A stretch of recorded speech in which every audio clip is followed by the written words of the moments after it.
As fall sports starts to wrap up, multiple teams add trophies to the Hall of Fame. And how you and McCracken County High School honored our veterans on this Veterans Day. I'm Mackenzie Walshall. And I'm Brody Verwershahn. Mustang TV starts right now.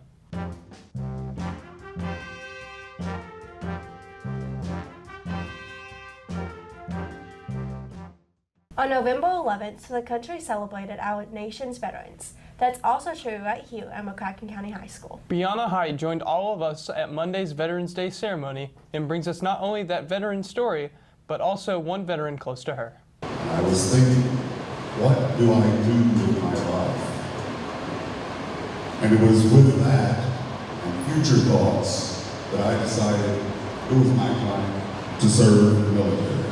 Jack Filer spoke to McCracken County High School students during the Veterans Day ceremony on Monday. That future for him was the Air Force. I'm a native-born blue boy. I lived here until 1978 when I went active duty. At that time, I entered the ranks of the military, the United States Air Force. And as we like to say in the Air Force, here's an overview of what I did from 50,000 feet. My first duty station was in Little Rock, Arkansas. While I was there, I was with the Titan II ICBMs, intercontinental ballistic missiles, the big boys. This was America's largest ever nuclear weapon. MCHS senior Catherine Beckner gave an inspirational and heartfelt speech about her experience with family and friends serving in the military. Veterans are very near and dear to my heart. My entire family is a Navy family specifically. So my brother right now, he's deployed in a submarine, and then my dad's a veteran, my grandpa's a veteran. And so speaking was very near and dear to my heart, especially with my grandpa sitting there. I really just wanted to bring advocacy to everyone who has a strong connection with the military. Many of our students have family that are veterans, and all of their stories are different, mine as well. Though I didn't know much about it before now, this was a good opportunity to learn more about my grandfather, Timothy Matt, and his experience in the U.S. Navy. I was an aviation maintenance administration. I dealt with aircraft logs and records management and maintenance management. And that's what I did for the entire 20 years I was there. I was born in Arkansas. I moved up in the St. Louis area when I was a child. Lived there most of my life. I joined the military in 1990. After I joined the military, I moved around the world, spent most of my career overseas where I had met my wife. Me and her had two great kids, Eric and Dylan, who are now grown and gone. One's married. And outside of that, we ended up here in Kentucky as a nice place to retire, raise kids and a family, and that's how I got here. While we had a great assembly here at MCHS, there are several students impacted closely by those veterans serving. Gabe Norton and CJ Tarbolt spoke with several of you in this week's question of the week. Yeah, I do have veterans in my family.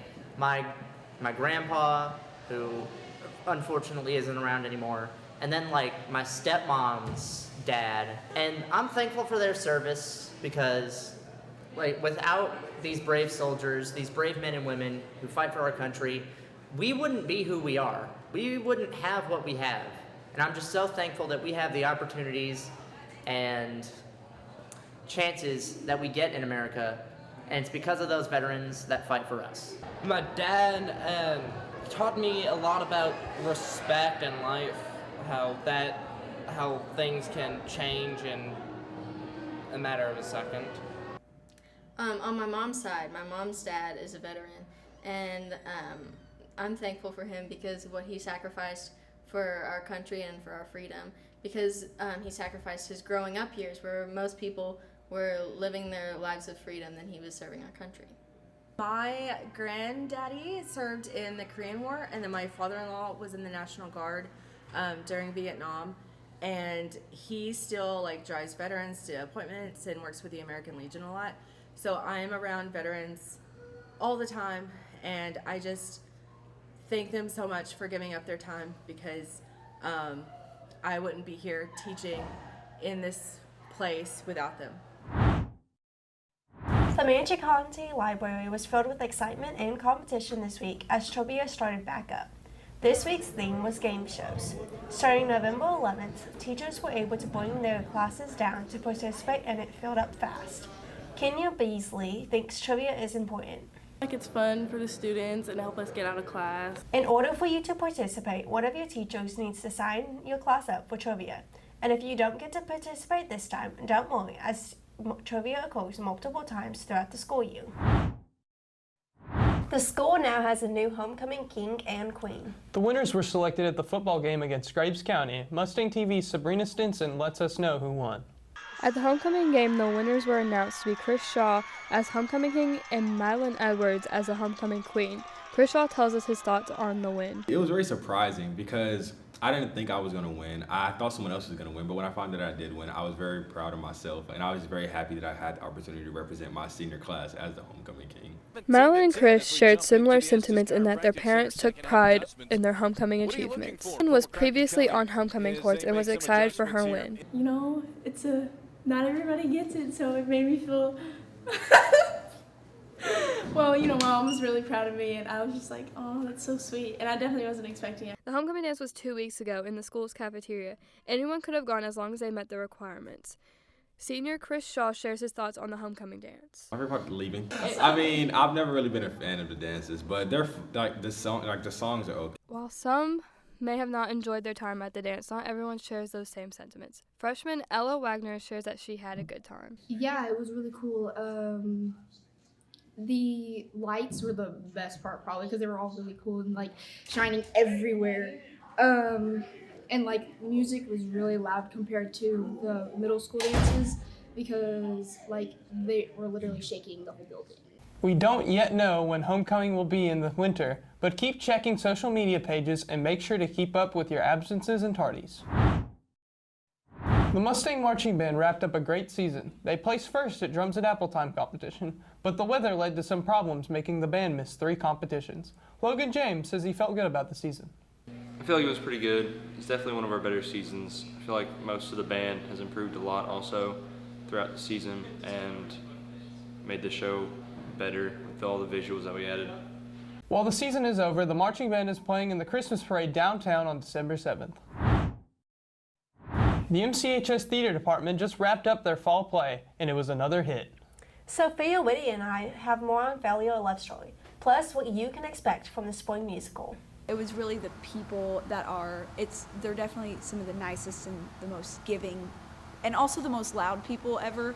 And I'm also really loud, but my freshman year I wasn't. I was super quiet. I feel like I was finally able to find my place in my people. Evie Robertson joined the drama department her freshman year for the art credit, but now has been in multiple plays, including Failure a Love Story, which is about the Fail sisters who all fall in love with the same man and ultimately end up dying. The play went really well, according to Jack Nelson and Clara Pierce. It was amazing. The audience laughed a lot more than I thought they would, but overall I think everybody really enjoyed it. I felt so excited to just finally perform the show. Like, we had prepared it and we were working so hard, and I think some people get really nervous, but I was just actually so excited to just get up there and do my part. But that's not all the McCracken County Theater Department has in store this year. The spring musical is Big Fish, a story you may not know about, according to Mary Bowden. The musical is just really beautiful. I'm so excited to bring something that may not be familiar to a lot of people to the community. The story of Big Fish is about a son asking his father about moments from his life. It's a very eccentric and heartwarming story, says Nova Carter. I'm so excited for it. The story of it is really, really good. It's very heartwarming. Auditions for Big Fish the Musical will happen sometime before Christmas break. Check the announcements, the theater's webpage, or see Miss Bowden for more. Hundreds of seniors got a glimpse of life at school recently with many companies and colleges coming right here to MCHS. Joey Thompson has more on this year's career fair. Our annual MCHS Career Fair was on November 6th, with many colleges and organizations coming to encourage students to think about their future and offer job opportunities. Many students were hoping to meet with representatives to learn about colleges and careers. One of these students was senior Keegan Hicks. I was hoping to meet business owners and potentially get some contacts in case I ever decide to work at any of the barges or anything. One of the colleges represented at the career fair was the University of Kentucky. Representative Mariela Duarte Hernandez informed us of what they're looking for in students. Honestly, just a student that is really curious about like what a university has to offer, especially with UK, like a bigger school, and students that are just really committed into finding the right fit for them. Thanks to our school, we have the opportunity to learn about these colleges before we leave. I think it's a great opportunity for students to get in contact with some of these companies and get them into internships and potential jobs. If you are unable or did not participate at the career fair, you can contact Miss Lisa at lisa.stevenson@mccracken.kyschools.us. If you were unable or did not participate at the career fair, you can contact Miss Lisa Stevenson at lisastevenson.mccracken.kyschools.us for help with deciding your future career. MCHS media students helped film the Lions Club WPSD Telethon of Stars. The production of the 68th annual telethon happened on October 19th and 26th. Ella Choop and I will be part of that crew. We have more. The Lions Club WPSD Telethon of Stars raises money to benefit 3 organizations: Easter Seals in Western Kentucky, which around 40 McCracken County High School students benefit from, Common Tri-County Services in Harrisburg, Illinois, and UT Martin's Infant Stimulation Program. Telethon Director Mark Koenig believes that it's important to donate to these causes.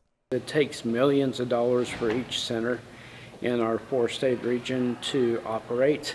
And this, even though it doesn't seem like it contributes a lot like it has in the years past, it's still, every dime helps. And if everyone contributed $1 in the WPSD viewing market, that would raise well over $1 million. And that's kind of hard to believe, but it doesn't take much. The telethon has been running for 67 years and has raised a total of $30.2 million, but it has been filmed at the MCHS Seaplant Auditorium for the past 2 years. Senior Sophia Ranella has been to the event both years and is amazed by its impact. It's really important because it does help a really important foundation, because understanding and helping both adult and children with special needs is probably one of the most important things to me. And it felt really good knowing that I could be a part of helping that process along. Koenig has been excited to partner with media students like Ranella and give them career experience. For me, giving media students real-world broadcast experience is very important because the media industry is changing every year. Senior Zach Pote, who participated in the telethon for the first time this year, was excited to gain knowledge in his future industry. I was just heading into college, kind of wanting to do media as my career. I was wanting to get kind of work experience and kind of get involved in that kind of stuff to help me understand if this is the career that I wanted to take. Pote not only appreciated the experience he gained, but was also proud to contribute to the telethon's cause. My favorite part was seeing all the different acts. Being a part of that was really cool because, as a student, I don't really get to do these kind of things because it's not really my job. But then being able to film something like that for other people, it's actually important that people get to see it. That's really cool.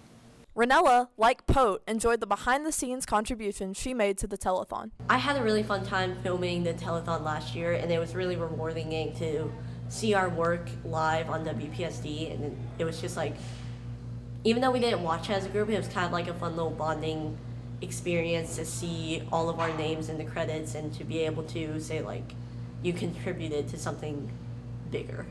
Koenig has seen benefit from partnering with our school's media department and is hopeful for the future. It's a lot of work, but to team up with Christy Griffin's media class and of course Travis Hensel in the auditorium has been an amazing experience, and we hope to continue this partnership. Koenig wants to thank the McCracken County School Board for donating the Seaplant Auditorium as a recording space. The telethon will air on WPSD on Saturday, December 7th. Hey, we're here with the 2 people that found the creature. So, my colleague, the Banana Man, isn't here. He's ACT testing. So, it's up to me today. So, what's your name? I am Slade. What's your name? Tash. So, you 2, your reward is this one singular Diet Coke. Only one. And it comes with a side of 2 Rice Krispie treats. How hard was it to find the object? Well, what do you think, Slim? We figured out where it was the first day, but we didn't go and get it until the second day. And then today, Which is today. today's the second day. Yes. We went out into the little hallway, which is the hallway with all those cases and that big old banner, because it's horns and a banner. And we were looking high and low, but not high enough to where the creature was, until my wonderful eyesight looked up, and there he was, behind the banner. Very interesting. Ahoy, mateys! Welcome back to Campus Quest. You might be thinking that we need you to find a treasure map, but we already have it. What we be needing is a good source of nutrients. You see, all that we've had to eat for the past 6 months aboard our ship is hardtack and kelp stew. We be ailing scurvy dogs, and it be getting so bad that we can't find our treasure. If you be so kind as to help us find a cure, we may not make you walk the plank. We may even share a bit of our treasure with you.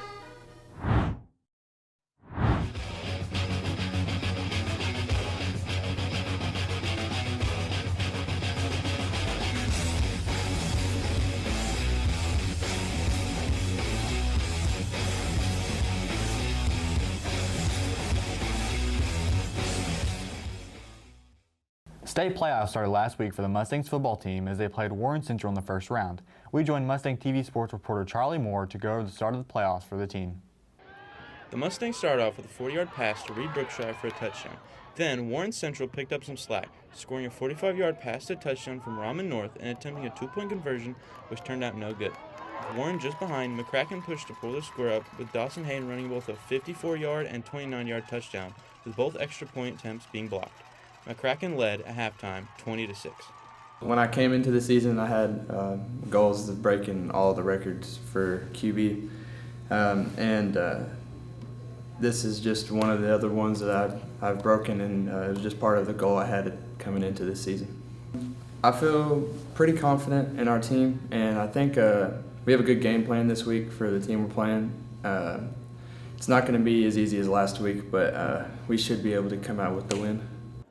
In the second half, McCracken expanded their lead, throwing a 58-yard pass touchdown to Jackery Matcha and a 1-yard run by Elijah Pullen to bring the score to a McCracken lead 41-6. Warren pushed back with an interception that led to a touchdown and an attempted 2-point conversion which was not made, leaving the score at 41-12 for the rest of the night, with no other points made. I feel pretty good. Feel like we got a lot of momentum and we're riding pretty high. I really enjoyed getting to run around the field, scored twice. Shout out my O-line. They're great. But hope I can do it again this week. Tonight will be the second game of playoffs at home versus Central Hard at 7 p.m. Are you a student that wants to hype everyone up for the Mustang games? This club spotlight will give you an opportunity where you can do just that. Here is reporter Nolan Patterson to give more details. This week's Club Spotlight is Pep Club, a group where you can help plan with other students with the sporting events. Here's Club President Alexa Brower giving you what to expect from this community.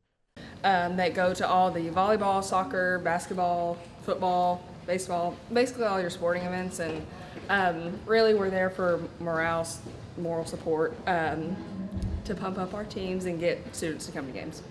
Students who participate in the club will also get to help with the themes of the sports games. These themes can usually be found on their Instagram. Pep Club members can help with the decorations for these themes. On football game days, though, like on Fridays, those are kind of our painting days, or we like to call them, where we're down in the ELC all day, just painting banners and signs and everything like that to get ready for the game that night. They even help with sports that usually don't have a big crowd, unlike the football and basketball games. The community is loved by players from these sports. In fact, the club helps bring in the crowd. Sophomore basketball player Lazaria Bolin says it makes a difference to her game. They bring a lot of people due to like their things and stuff, so it's fun having a crowd there. There's nothing you need to do in order to join the Pep Club here at MCHS. Just show up to the home games and check the Instagram for dress-up days. The McCracken bowling team competed in their first game. The girls qualified first and made it into the semifinals, while the boys finished in 6th place. With previous accomplishments of the girls getting to the quarterfinals last year and both teams winning numerous games, they have a good track record to perform better this year. One of the players, Lydia Ditton, explains one way the team could further boost their performance. One of our main things is getting down on ourselves when we do bad. So just when we start not doing as well as we should be doing, just staying positive, because when we get down on ourselves, it really brings our game down. The teams will play on the 18th at 4 o'clock and the 21st starting at 5. Make sure to attend their matches to support them. The archery team has just started their season for fall of 2024, and they will have their first bullseye event in Graves County on November 16th this Saturday. Senior Matthew King was asked why he chose to join the archery team, and he said so he can hang out with his friends. But he was also asked what his favorite thing about archery was, and he said getting to be with his teammates and just have a good time. Be around my teammates in between shoots, and it's always a really good time just to hang out with them and just to get to be around my teammates. Make sure you attend the bullseye event this Saturday, November 16th, to see Matthew King get a bullseye at the beginning of the season. All Girl put on a great performance last week as they brought home their first trophy. The team achieved being region champions last week. This was All Girl's first time competing in regionals. They beat the second place team, Hopkins County Central, by almost 10 points, earning a 96.9. Dontiana Schrumpert had a few words about winning the championship and the experience. It was hard. It was long hours, lots of practices. It felt amazing, like no other. I don't know, just knowing that we were going to be a part of history. We were the first all-girl team to compete here. It felt good. Co-ed also competed and won their latest regional title. They defeated Graves County. Both teams will now head to state on December 13th and 14th. The Lady Mustangs volleyball season has come to an end with titles being won, records being broken, and many awards earned. In the second district tournament, the Mustangs defeated the St. Mary Lady Vikings 3-0 to move on to the district championship, as well as qualifying for the first region tournament. They then defeated the CCA Lady Warriors 3-0 to win their 12th consecutive district title, with Addison Hart getting 18 kills and Taylor Dugan getting 33 assists in the match. Mustangs Penny Kirkham, Addison Hart, Taylor Dugan, and Elizabeth Gilbert made the district all-tournament team. Something this year that we really strived for was just be as prepared as we could for every single game, every single situation. We went into districts just with a mindset to just go and do our best. We were just ready to take care of business. We've been the reigning champions of this district. In the first region tournament, the Mustangs played the Mayfield Lady Cardinals in the first round, winning 3-0, and moving on to the second round where they played the Murray Lady Tigers, also winning 3-0. In the championship game, they had a rematch with second district runner-up CCA Lady Warriors, defeating them in 3 sets. In the match, Addison Hart had 18 kills, Elizabeth Gilbert had 11 kills, and Taylor Dugan had 37 assists. Mustangs Emily Hatfield, Addison Hart, Taylor Dugan, and Elizabeth Gilbert made the region all-tournament team. This is the Lady Mustangs' 12th consecutive region title, and with that, they were headed to the state tournament. We are just maintaining the status of McCracken volleyball, and that is another regional championship. It was just such a blessing to continue on with that tradition and just make that 12th year the 12th year. It's something that I think we take for granted because we've won so many consecutive years in a row. For the first time since 2022, the Lady Mustangs hosted the first round of the state tournament here against the Owensboro Lady Devils. The Devils fought early, but the Mustangs took care of business, winning 3-0. Then they headed to George Rogers Clark High School in Winchester, Kentucky for the Elite Eight. Unfortunately, the Mustangs fell to the eventual champions Assumption Rockets in 3 sets, ending their season.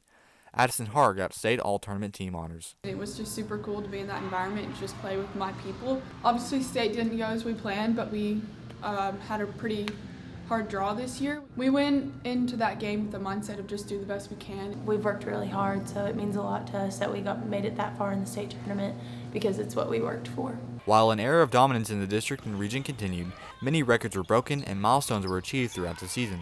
Addison Hart extended her record for kills during her career and broke her own record for kills in a season with 496. Emily Hatfield set the record for most blocks in a single season, and Taylor Dugan hit an impressive milestone as well with over 1,000 season assists. With a lot of exciting moments throughout the season, there's a lot to remember. My favorite memory would be probably the regional championship game. Definitely one of the highest moments of the season. Probably the first round of state at home. It's just a different atmosphere in the gym whenever there's a big crowd, and that's not something that volleyball has that often. My favorite part is just the friendships that you grow. We spend time outside of practice together, we make plans, we eat dinner, it's just a lot of fun. At Mustang TV Sports, we want to congratulate seniors Elizabeth Gilbert and Addison Hart for each having great careers as a Lady Mustang and wish them good luck on their future endeavors. Who are you with? Davon Dunbar. Me and Bryce are actually on an adventure to find the best bowler in McCracken County High School. Is that going to be you? You found me. Mr. Dunbar, you unfortunately are not the best bowler in McCracken County High School. Who am I with? Evie Robertson. And Evie Robertson. Me and Taryn are on a hunt to find McCracken County's best bowler. Is that going to be you? For sure. All right. Show me something. That was so good. Who am I here with? Lane. Me and Bryce are actually trying to find the best bowler at McCracken County High School. Is that going to be you? You know it.